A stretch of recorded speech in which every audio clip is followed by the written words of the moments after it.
My wife Jessie is currently in Knoxville, Tennessee. Her sister Pam celebrates her 70th birthday on Wednesday, I believe, and she was up here last week, so we're going to come up for the marriage reunion, and her daughter Grace, Jessie's daughter Grace, was in from Washington DC, and what Pam didn't know when she left on Friday to go back to Knoxville was that Jessie and Pam and Julie, friend and relative, are surprising her. They drove all the way yesterday to Knoxville, and so after church this morning, she has no clue where they are, so we're going to have a special birthday party for Pam, so that's why Jessie's not here. Wasn't there last night in the car driving to Knoxville.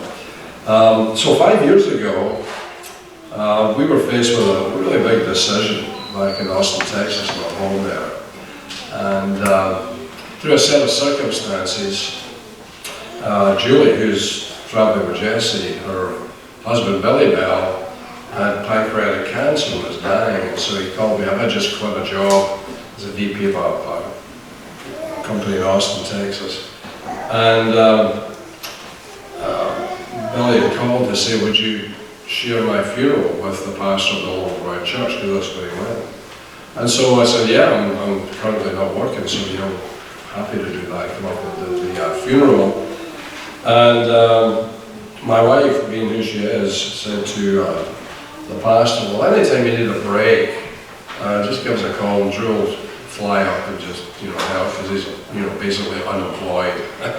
And, well, I didn't know that. And so John, sadly, his parents got sick in West Virginia and had to leave on sabbatical, and so they called me up and said, would you come and fill in for 3 months, and just help us through this until he comes back. Well, that was 5 years ago. And he didn't come back. He decided to take a church somewhere else, and so we decided to stay. And that was a huge decision for us, because my wife's originally from Cedar Falls, but I came, she and I were dating, came up to meet the mother, that whole thing. And we were going to do a Christmas party for good old Dee Dee. Dee was a wonderful lady, very loving but very challenging at the same time. And I got there and we put on this Christmas party, and we were supposed to play just nice, sing some songs, and she started the Cedar Falls Seniors Jam Session thing every Sunday. That was just, for a musician like me, it was like nails in the chalkboard, that kind of whole thing. And so she invited a band from the senior center to be our backup band, which was not good at all, because half of them were deaf and and it was freezing cold. It would cut you in two. It was just one of those Iowa days where it was really, really cold. The wind was cutting through, and Dee Dee was being a pain. And I remember clearly walking out of that hall and looking Jessie straight in the eye and saying, I will never come back here. Never, not a million years. Because since I've been in the States, I've lived, let me see, Florida, Texas, California, the Virgin Islands. So a little bit different from Northeast Iowa. And so it was a real difficult decision for a lot of reasons, leaving our family in Texas to come up here. Knowing about the weather, the winter lasts half the year and all that, and never lived in a small rural community, which is very different from urban Austin, Texas, and had to get used to that. And people give me directions where you just go to the farmhouse, take a right, there's another one with a silo, and then take a left. It's like every crossroads has got a farmhouse and a silo. I don't know what which. It's like, well, the beans are on the left and the corn's on the right. It's like, oh, that's not helping either, And so I've learned something about ag, not much, and Merlin was gracious enough to take me out his 1970s or his combine last year. That was a lot of fun doing that, and got to appreciate how hard it is to farm and be someone who's involved in agriculture. So you get my respect all day long for that. But it was a difficult decision at that point. And that's what I want to talk about for this couple of Sundays, and that is decisions. Because we're faced with them every day, aren't we? You know, what do we do? What do we wear? You got up this morning, didn't you? And you said, what are we going to wear today? And so you make a choice. You go through what you have, and you make a choice what you wear. You know, how am I going to do my hair? Where am I going to eat lunch? You know, what are we going to do? So we're faced with decisions all the time. I used to get that every Sunday morning at my church in Austin, that there'd be people waiting in the foyer to see if I could go out for lunch with them, you know, a bunch of folks. So I'd walk out there and they'd say, where do you want to go? And I would go, well, you guys decide. I'm busy for a couple of minutes. You decide between you, you know. I'm okay. And then you come out again after 5 minutes and they would say again, where do you want to go? And I said, no, you guys decide. I'm happy going, make a decision. Wherever you want to go, I'll follow along. And I had to talk to some other people, come back, and they would say, where do you want to go? And I would say, okay, let's go to Burger King. Oh, we don't want to go there. Well, make your own decision. So we're faced with decisions all the time. And there was a big one many, many years ago, back in Israel, when a big guy called Goliath appeared on the scene in the Philistine army, and he was challenging the army of Israel and King Saul to a battle. And there was a whole lot of decisions made during that time, and one of the biggest ones was King Saul. Now the Bible says that Saul was head and shoulders taller than any man in Israel. He was the tallest man in the nation.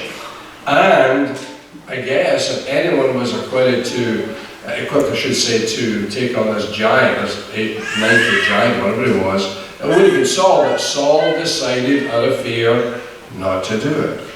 And along trots this little shepherd boy called David, who, you know, when you get down to it, made a decision to take on the giant. So here's the guy that's absolutely equipped to fight the fight and decides to stay in his tent. And here's this young kid comes along who's offended by the whole thing about him, you know, besmirching the armies of Israel, and God himself decides to do that and take him on. And so the interesting thing about those decisions is, we've mentioned this before in messages, that they came at it with two different perspectives. From Saul's perspective, you know, he would say that, you know, this guy's so big, I could never beat him. And David's perspective was totally different. It was like, this guy's so big, how could I ever miss him? You know, and so when you come at decisions, you come at it with your own particular perspective. And then for us, the decisions we make sometimes are decisions out of faith, and then sometimes the decisions we make are out of fear. Saul made a decision out of fear. David made a decision out of faith, trusting in God. He knew that God had his back. And so I want to talk about some decisions we make and why decisions seem so intimidating. You ever been to that point where you're like almost deer in the headlights? You know, you have to make a decision, but what do? You know, you may not have all the information you want to make that decision, but you have to. And so what do you do at that point? And that's sometimes a tricky thing for us to navigate, is this whole thing about decisions. And so I want to share a few of them this morning, and then a few more next Sunday. Hopefully will help you as you confront decisions in your life like I do, you know, every single day in mine. The first thing is, we all need to go through what I call valleys of decisions. We all have to do it. You know, for Israel to get to the Philistine army, they had to go through Goliath. To get from one side of that valley to the next, they had to go through this giant. They had to deal with him. He wasn't going away. For 40 days and 40 nights, he would be out there bellowing, and there's an enemy that wants to fight me, and nobody would come forth. And he was a major obstacle, right in the middle of that valley of Elah. And we have these things in our life from time to time. All of a sudden we're going, just trotting along nicely, and all of a sudden this huge obstacle, and whatever it may be, it could be a medical thing, it could be a relational thing, financial thing, whatever it is, we're faced with this major obstacle, and we need to decide, what are we going to do about this? Well, we could be like Saul and stay in our tent and try to ignore it. I guess that's what he did. I mean, he would hear the voice of the giant saying, come out and fight, and he'd just be hiding in his tent trying to ignore it, hoping that it goes away. You ever notice this about problems? They just don't go away. You can ignore them and ignore them and ignore them, but they just don't go away. You've got to deal with problems. You've got to deal with decisions and issues. The thing about that is, Goliath was put there, I believe, by God to test Saul and Israel and David.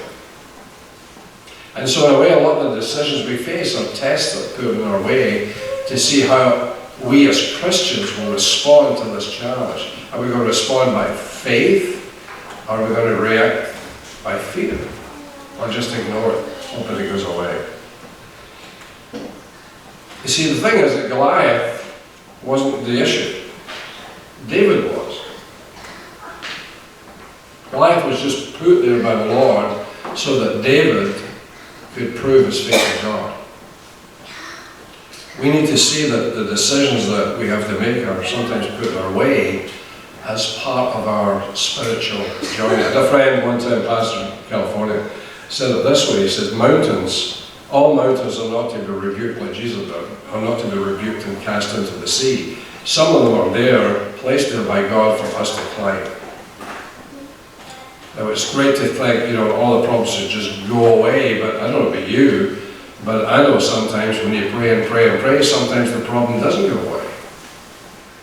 And you've got to battle through. You've got to climb that hill. You've got to get over it. It's not just about the issue ourselves that we have to decide on, it's about our response to the issue. Sometimes we get so locked into the decision, we forget it's our response to that issue that's the key.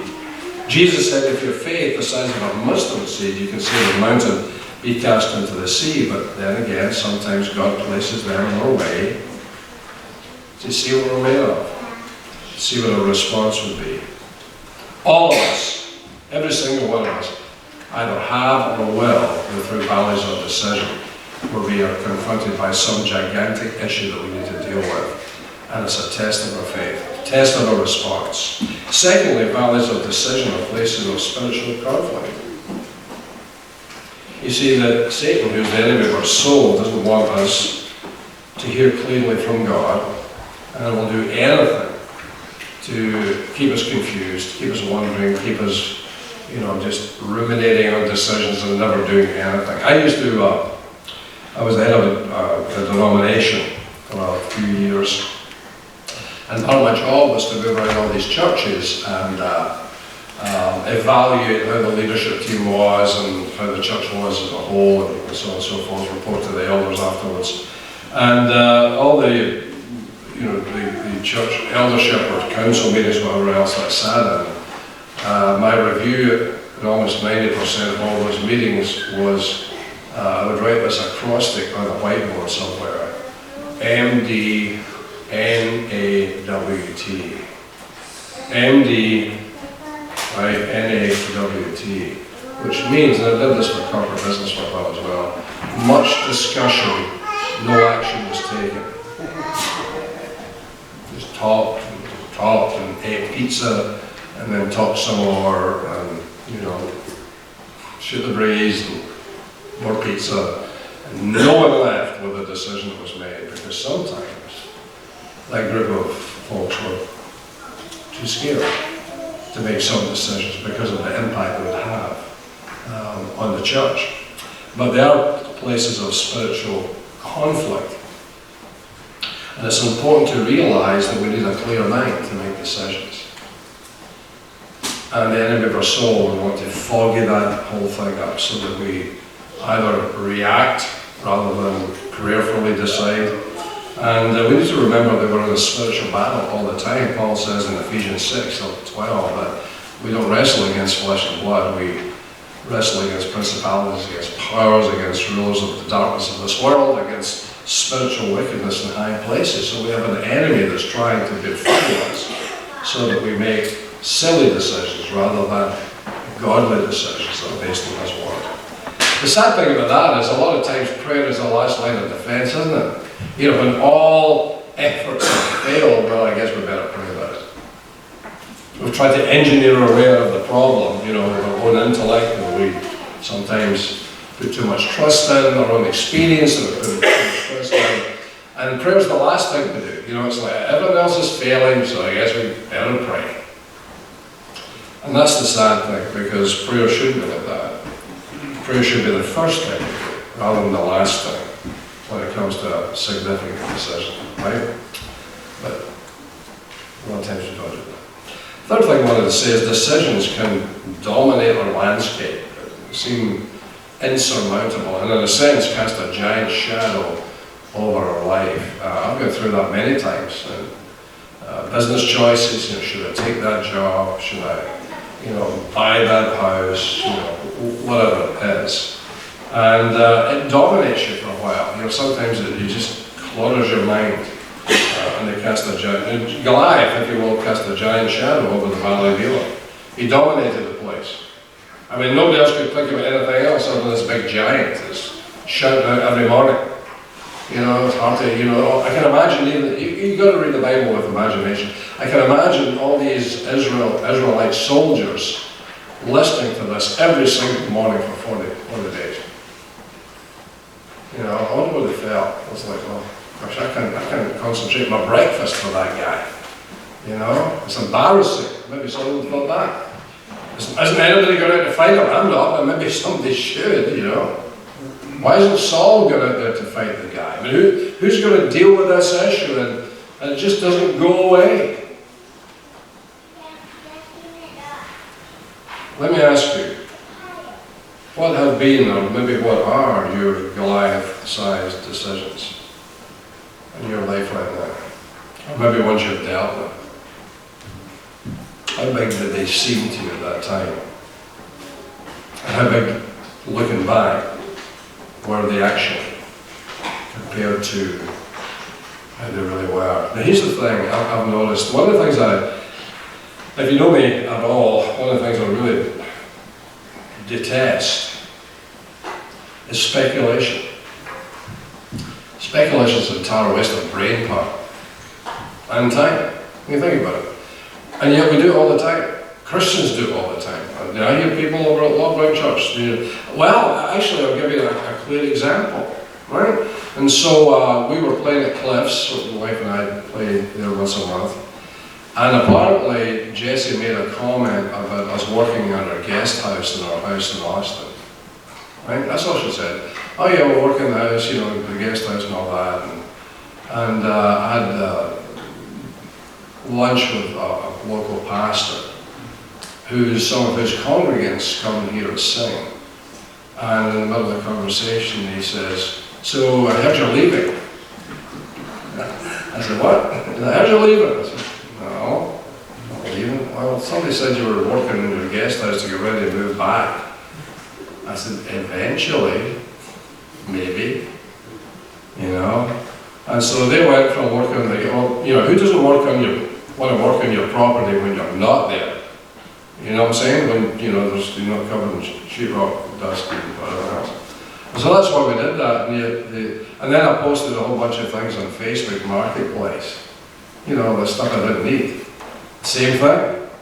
When you're leaving. I'm just trying to sell some stuff. And so speculation is something I've grown to really not like at all, because it's a waste of time.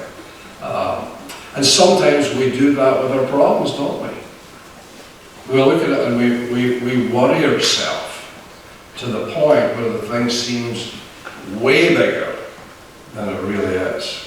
And I wonder when all these Israeli soldiers were sitting around speculating on what to do, it's like, any of you guys seen how tall this guy is? Well, I haven't seen, but I've heard he's got to be about 12 feet tall. I'm sure that speculation was going on. And we do that all the time, whether we want to admit it or not. We make bigger things, mountains out of molehills. Well, sometimes the molehill is actually a mountain, but most often it's not. In Psalm 34, verse 3, King David says, "Oh, magnify the Lord with me. Let us exalt his name together." Okay? How many of you know what the word magnify means? Of course, we all do. We have sometimes magnifying glasses, and if you've got a rifle and you've got a magnifier on it, just helps you see clearer, try to shoot, so and so forth. And so we understand what magnify means, but have you ever asked yourself the question, how do you magnify God?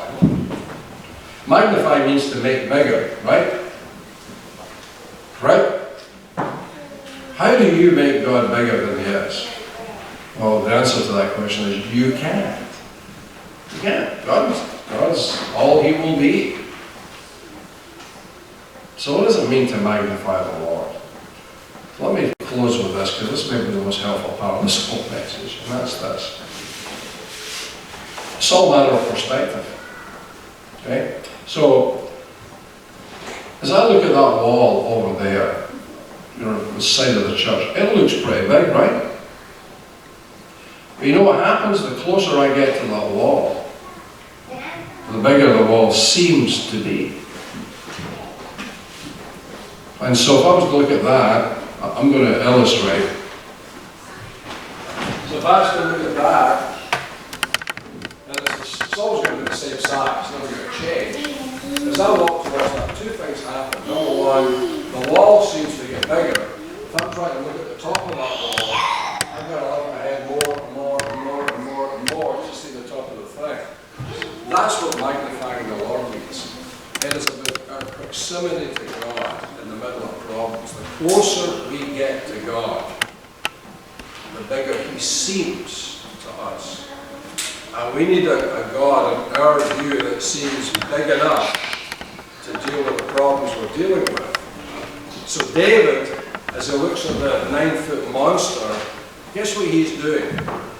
He's looking beyond Goliath. And he's seeing the Lord. And his confession, before he even takes that guy on, is that the God of Israel is behind me. Who is this uncircumcised Philistine to take on the armies of Israel?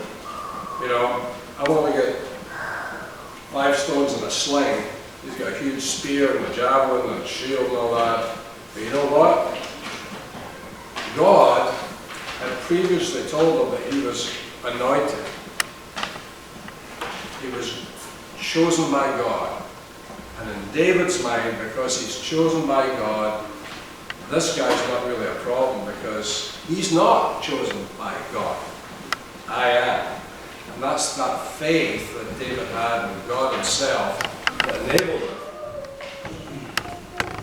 to take on the monster. So here's the secret of making decisions. You don't run away from them. You run toward them. You see beyond them to a God who's bigger than any problem that you'll ever face. And you fix your eyes, like the book of Hebrews says, fixing our eyes upon Jesus, the author and finisher of our faith. Now what about those decisions that we're facing that seem to loom so large in our life? You simply need to get them into perspective. So let me ask you this, does the decision in front of you, whatever that is, seem bigger than the God who's behind you?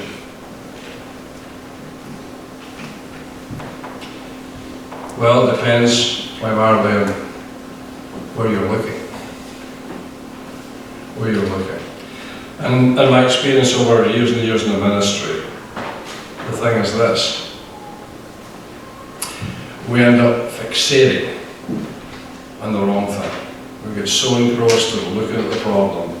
And what happens is we start to speculate, is this ever going to change? Can I ever be better than this? Can I ever conquer this problem, this fear, this issue?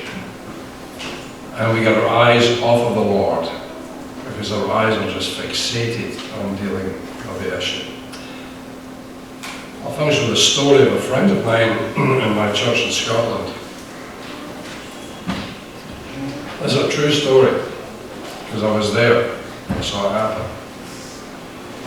A friend had severe Parkinson's, to the point he would fall over and stumble, just fall over. Hadn't shaved himself in years. Couldn't. His wife had to hold him and do the best she could and all that kind of stuff. He went to a revival, a crusade with a South African evangelist called Reinhard Bonnke, who's now with the Lord. Went out for prayer and get healed. And say any different than that. Tremors stopped immediately. Because the evangelist said, fix your eyes upon God. God can do anything, can heal you, but you've got to put your faith and trust in Him. And apparently did. And I saw it when he came back from up north of Scotland, come back. I mean, steady as a rock.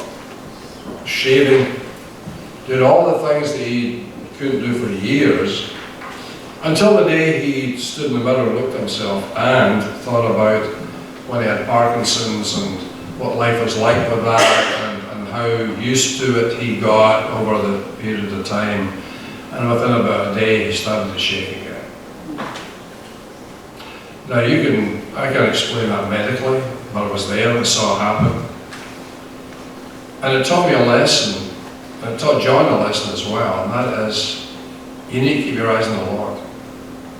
If you fixate on your problem, then the problem never goes away. And I've met so many people in counselling over the years that their problem becomes their identity. They become codependent on a problem of God.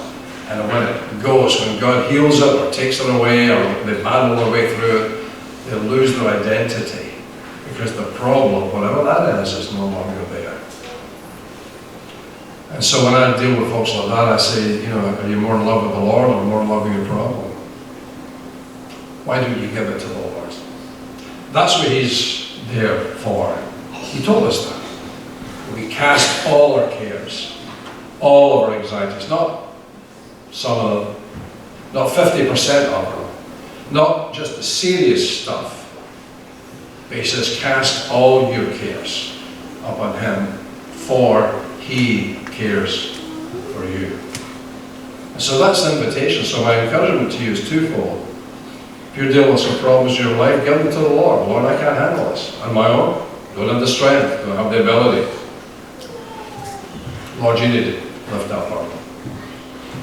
And then secondly, draw closer to the Lord. The more that you deal with problems, the secret I've discovered, there's no secret because through the Word of God, draw close, get closer to God. And when the enemy tells you, you know what, you're a failure, you don't deal with your problems, don't go to church because you'll be an embarrassment and all that. You know what? This is the place you bring your problems, your weaknesses, because it's an opportunity for God to intervene and to help you navigate your way through the problem. All right, let's pray before we sing our final song. Father God, thank you so much for being willing to deal with our stuff. Lord, a lot of the problems that we get into are self-inflicted. Some aren't. And so, Father God, we are so grateful that you love us so much that you call us to cast all of our cares upon you because you care for us. Help us to do that. Help us, Lord, to put our trust in you when things come our way that are insurmountable, at least seem that way. The Goliaths are coming into our life. Help us, Lord, to see beyond the giant and see the one who's the King of Kings and the Lord of Lords. We ask these things in Jesus' name. And part us with your grace, your peace, your love. Help us to be good ambassadors of Christ wherever we are, in our neighborhood, in our community, in our workplace, in our home. We pray these things in Christ's name.